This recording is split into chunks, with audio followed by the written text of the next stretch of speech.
Assalamualaikum warahmatullahi wabarakatuh. Alhamdulillah wa syukrulillah, la hawla wa la quwata illa billah.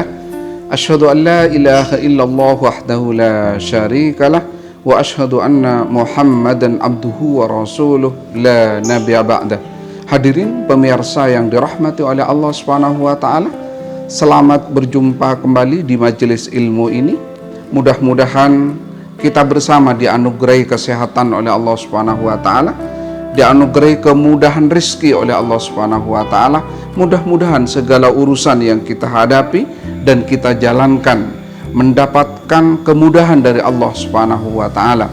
Hadirin yang dirahmati oleh Allah Subhanahu wa taala, kullukum halka illal alimun wal alimuna halka illal amilun wal amiluna halka illal mukhlisun. Kullukum halka illal alimun. Setiap manusia akan celaka kecuali orang yang memiliki ilmu.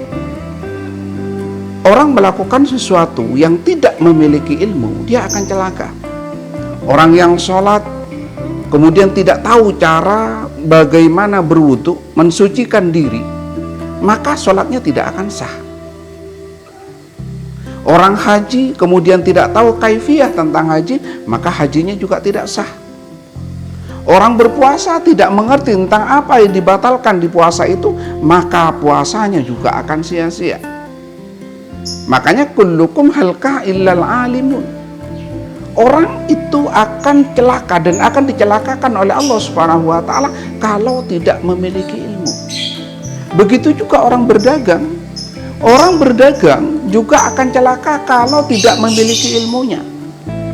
Makanya Rasulullah mengatakan fantadhiris sa'ah, tunggu kehancurannya.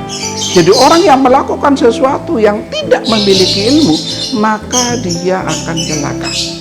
Itulah sebabnya Rasulullah bersabda, idza aradat dunya, apabila menginginkan kehidupan dunia yang baik dan bahagia, fa alaihi bil ilmi, dia harus punya ilmunya. Wa idza aradal akhirata, barang siapa yang menginginkan kebahagiaan di akhirat, fa alaihi bil ilmi, maka dia harus memiliki ilmunya. Wa idza aradahuma, dan apabila dia menginginkan kebahagiaan dua-duanya, fa alaihi bil ilmi, maka dia harus punya ilmunya. Kuncinya adalah ilmu. Hadirin yang dirahmati oleh Allah Subhanahu wa taala, generasi muda Islam yang dirahmati oleh Allah Subhanahu wa taala, sebelum melakukan sesuatu, kita harus mengerti apa yang akan kita lakukan. Jangan pernah melakukan sesuatu yang kita sendiri tidak mengerti. Kalau itu bentuk kewajiban, maka kita wajib untuk mengerti tentang sholat, mengerti tentang puasa, mengerti tentang haji, mengerti tentang bagaimana bersuci, wudu, mandi, dan sebagainya. Kunci yang pertama untuk sukses adalah punya ilmu. Sebab kalau tidak punya ilmunya, maka tidak akan disukseskan oleh Allah Subhanahu wa taala. Justru sebaliknya, akan dicelakakan dan akan dirugikan oleh Allah Subhanahu wa taala. Yang kedua, wal alimuna halka illal amilun. Orang yang punya ilmu juga akan celaka kalau dia tidak mengamalkannya. Suatu saat di akhirat nanti, orang yang alim, orang yang pinter, orang yang ahli bidang agama, itu nanti akan dimintai pertanggungjawabannya oleh Allah Subhanahu wa taala. Apakah ilmu yang ia miliki, apakah ilmu yang ia pelajari, apakah ilmu yang dia kuasai bisa membuat hidupnya itu dekat dengan Allah atau tidak? Rasulullah SAW bersabda, man izdada ilman wa lam yazdad hudan lam yazdad minallahi illa bu'dan. Barang siapa yang punya ilmu, barang siapa yang bertambah ilmunya, tetapi hidayah Allah Subhanahu wa taala tidak bertambah, maka dia tidak tambah dekat dengan Allah Subhanahu wa taala, tapi tambah jauh. Tidak sedikit orang ahli hukum, tetapi justru dia melanggar hukum. Tidak sedikit orang yang ahli di bidang sesuatu, tapi justru dia sendiri yang melanggarnya. Tidak sedikit orang yang punya tanggung jawab dan membuat undang-undang, tetapi dia melanggar undang-undang itu sendiri. Tidak sedikit orang yang pandai mengambil sebuah kebijakan, tetapi dia melanggar kebijakannya itu sendiri. Hadirin yang dirahmati oleh Allah Subhanahu wa taala, yang kedua yang akan dicelakakan oleh Allah Subhanahu wa taala adalah orang yang punya ilmu tetapi dia tidak mengamalkan ilmunya. Dia tahu bahwa mencuri itu haram, tetapi dia tiap hari mencuri. Dia tahu bahwa suap menyuap itu haram, tetapi dia melakukan suap menyuap tiap saat. Dia tahu bahwa tidak berbuat adil, berbuat zalim, itu dilaknat oleh Allah Subhanahu wa taala, tetapi tiap hari dia berbuat zalim kepada rakyat, kepada konstituen, kepada orang lain. Hadirin yang dirahmati oleh Allah Subhanahu wa taala, orang yang akan celaka yang kedua adalah orang yang punya ilmu tetapi dia tidak mengamalkan ilmu yang ia miliki. Tahu bahwa sholat wajib tapi dia tidak sholat. Tahu bahwa puasa Ramadan itu wajib tetapi dia tidak berpuasa. Tahu bahwa berbohong itu dosa tetapi setiap saat dia berbohong. Tahu bahwa jujur itu kewajiban tetapi dia tidak pernah jujur kepada siapapun. Maka orang ini akan celaka. Yang ketiga, wal amiluna halka illal mukhlisun. Orang yang mengamalkan sesuatu, orang yang sudah beramal itu pun akan celaka kecuali orang yang ikhlas. Orang yang seperti itu, yang mengamalkan sesuatu tetapi dia tidak ikhlas, maka akan celaka. Hadirin yang dirahmati oleh Allah Subhanahu wa taala, ada seorang ulama nanti yang akan dimintai pertanggungjawabannya oleh Allah Subhanahu wa taala karena dia tidak ikhlas. Ada seorang dermawan yang nanti akan dihakimi oleh Allah Subhanahu wa taala karena dia tidak ikhlas. Suatu saat orang dermawan ditanya oleh Allah Subhanahu wa taala di akhirat nanti, engkau sudah membuat masjid? Iya ya Allah. Engkau sudah menyumbang panti asuhan? Iya ya Allah. Engkau sudah mendirikan berbagai tempat sosial? Iya ya Allah.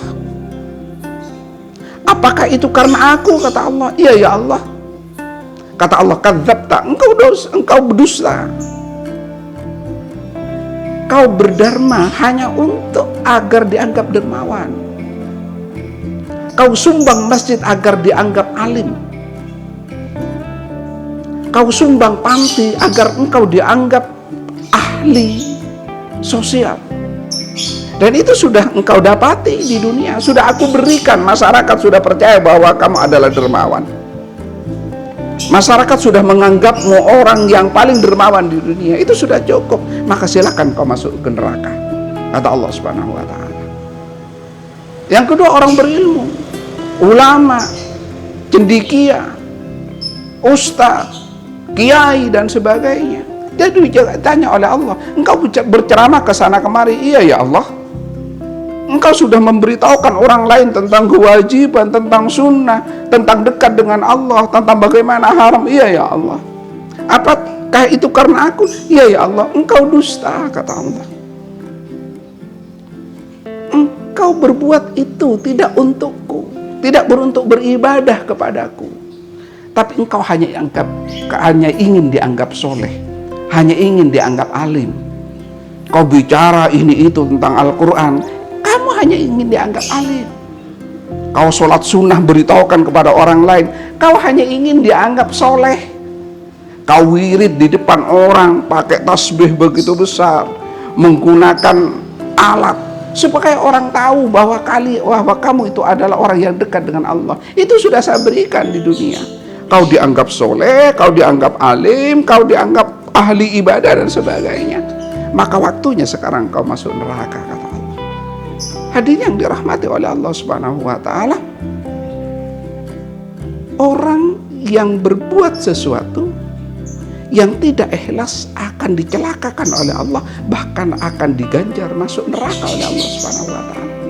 Orang yang dermawan masuk neraka, orang yang ahli ibadah juga masuk neraka, orang yang kiai yang menceramah juga akan masuk neraka kalau niatnya bukan karena Allah Subhanahu wa taala. Hadirin yang dirahmati oleh Allah Subhanahu wa taala. Kemudian dilanjutkan, wal mukhlisuna, orang ikhlas itu fi khatarin azim, dalam posisi yang sangat mengkhawatirkan. Kenapa? Karena mungkin sekarang kita ikhlas, besok kita tidak ikhlas. Sekarang ikhlas dalam berdharma, tetapi besok kita menceritakan kepada orang lain bagaimana hari ini kita berdharma. Mungkin saat ini kita nyumbang panti asuhan, kita ikhlas, tetapi besok kita cerita ke sana kemari tentang bagaimana kita menyumbang panti asuhan. La tubtilu shadaqatikum bil manni wal adha, kata Allah. Jangan batalkan amalmu itu karena kamu mengomongkan, mendeklarasikan, memproklamirkan apa yang kamu perbuat itu kepada orang lain. Sehingga sampai-sampai Al-Quran mengatakan, itu ibarat kamu meletakkan debu di atas batu cadas, kemudian kau tiup sendiri debu itu. Layak diruna ala syai'im mimma kasabu, dan tidak ada sedikit pun sisa dari pahala itu hilang sama sekali. Hadirin yang dirahmati oleh Allah Subhanahu wa taala, orang yang akan celaka yang pertama adalah orang yang tidak memiliki ilmunya. Yang kedua, orang berilmu tetapi tidak mau mengamalkannya. Yang ketiga, orang yang mengamalkannya tetapi tidak ikhlas. Nah, bagaimana Kak agar kita sukses? Maka mafhum mukhalafahnya, orang yang punya ilmu akan sukses. Orang yang punya ilmu dan kemudian mengamalkannya akan disukseskan oleh Allah Subhanahu wa taala. Dan orang yang beramal dan ikhlas karena Allah, maka akan disukseskan oleh Allah Subhanahu wa taala. Hadirin yang dirahmati oleh Allah Subhanahu wa taala, sedikit yang saya sampaikan pada pagi hari ini mudah-mudahan memberikan manfaat bagi saya pribadi, bagi kita bersama. Mudah-mudahan Allah Subhanahu wa taala memberikan hidayah kepada kita bersama, menuntun hati kita supaya kita ikhlas dalam melakukan sesuatu. Wassalamualaikum warahmatullahi wabarakatuh.